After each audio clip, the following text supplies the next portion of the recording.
Bonjour à tous, on se retrouve aujourd'hui pour traiter d'un sujet qui nous concerne presque tous, c'est la gueule de bois. Et peut-être que toi, aujourd'hui, tu souffres de la gueule de bois. Mais je suis là pour t'aider.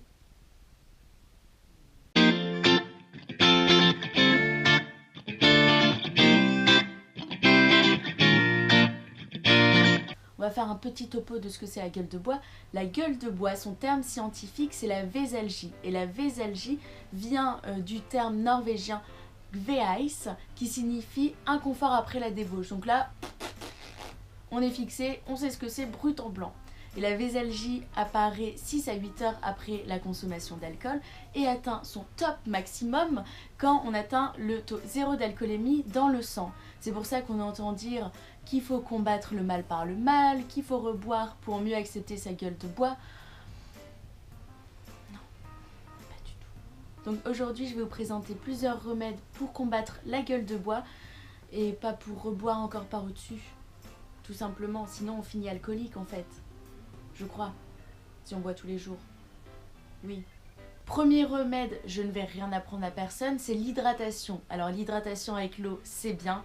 Avec l'eau de coco, c'est encore mieux parce que en plus d'hydrater, elle a beaucoup de minéraux qui permet un regain d'énergie après une soirée un peu trop alcoolisée. Et en termes d'appareil digestif, ça va le purger et ça va lui faire du bien. Donc vraiment, l'eau de coco, ça c'est un incontournable dès le lendemain de soirée. En revanche, c'est pas du tout les mêmes calories que l'eau normale. Donc c'est bien d'alterner eau de coco et eau normale. Et voilà, et ceci n'est pas du tout un placement de produit parce que c'est pas ma marque préférée. Ma marque préférée c'est Innocent parce qu'elle a un petit goût plus sucré. Mais j'avais ça sous la main et puis l'eau de coco ça fait toujours l'affaire quand même. Pour le deuxième remède, on va s'appuyer sur la phytothérapie pour remettre le foie en route, pour le purger et pour l'aider à éliminer tout ce qu'on lui a foutu dedans. Donc moi j'avais fait en fait une cure d'artichaut, de chardon-marie et de radis noir, donc ça c'est un concentré des trois, et j'avais gardé quelques flacons à côté. Je me suis dit au cas où j'ai une gueule de bois, je prends ça. Et après sinon en pharmacie vous pouvez trouver soit radis noir, soit artichaut, soit chardon-marie séparés ou aussi ensemble. Faites bien attention à la composition, que ce soit assez concentré, sinon ça sert à rien. Après c'est vrai que je conseille plus le radis noir pour la fonction hépatique. Donc ça c'est vraiment l'incontournable aussi d'une gueule de bois. Pour le troisième remède, on va à nouveau s'appuyer sur la phytothérapie, à savoir en fait que le foie produit un sous-produit toxique qui s'appelle l'acétaldéhyde, qui permet d'éliminer l'alcool plus rapidement, mais qui est aussi en fait à l'origine de tous les symptômes. Donc avec le kudzu, le but va être d'éliminer l'acétaldéhyde plus rapidement. Au moins on n'aura pas des gueules de bois à rallonge qui durent 24 heures. Donc c'est une racine en fait qu'on infuse et qu'on boit au long de la journée, environ 2 à 3 tasses par jour. C'est vraiment efficace et c'est aussi vraiment un incontournable des gueules de bois. Après on peut trouver ça en pharmacie, mais je vous le déconseille en fait parce que parfois c'est mélangé à des trucs dont on n'a pas besoin. Donc là c'est tout simplement en fait des herbes achetées dans un herboristerie et simple comme bonjour quoi. On met ça dans l'eau et ça nous aide. Voilà. Dans une herboristerie d'ailleurs. Ouais.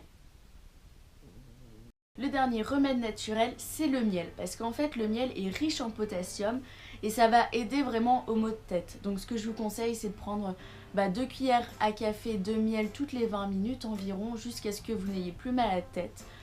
Bon par contre, comme tout, tout ce que vous avez acheté en supermarché, comme c'est du faux miel, pour la plupart, vous pouvez jeter. Donc au moins aller en magasin bio. Après, si vous pouvez vous fournir du miel en rayon, c'est vraiment le must parce qu'il y a du miel, il y a du propolis. Donc au plus le rayon va être noir, au plus il est chargé en propolis. Il y a du pollen, donc ça c'est vraiment le must du must. Et le miel de lavande est celui qui a le plus de propriétés aussi. Donc voilà, ça c'est aussi un remède essentiel de tous les jours. Ça vraiment, le miel on peut en prendre tous les matins, ça va vraiment aider au niveau du système immunitaire aussi. Voilà pour les remèdes. Ensuite bien sûr manger c'est important, mais il faut pas manger trop gras parce que alors là vous rechargez votre corps de trucs et de machins. et exit le café aussi, ça te tue complètement. Et les médicaments, niet de chez niet, Doliprane, ibuprofène, anti-inflammatoire, etc. Niet de chez niet en gueule de bois. Donc pour récapituler, l'eau de coco, le kudzu, après l'artichaut, le chardon-marie et ou le radis noir et le miel. Donc voilà, on arrive à la fin de la vidéo. J'espère que tous ces petits remèdes vont vous aider pour vos gueules de bois. En description de la vidéo, je vais vous mettre plus de détails, notamment les interactions avec les médicaments. Après, si vous avez des remèdes naturels, des remèdes de grand-mère, ça se passe ici. Et je vous fais des bisous.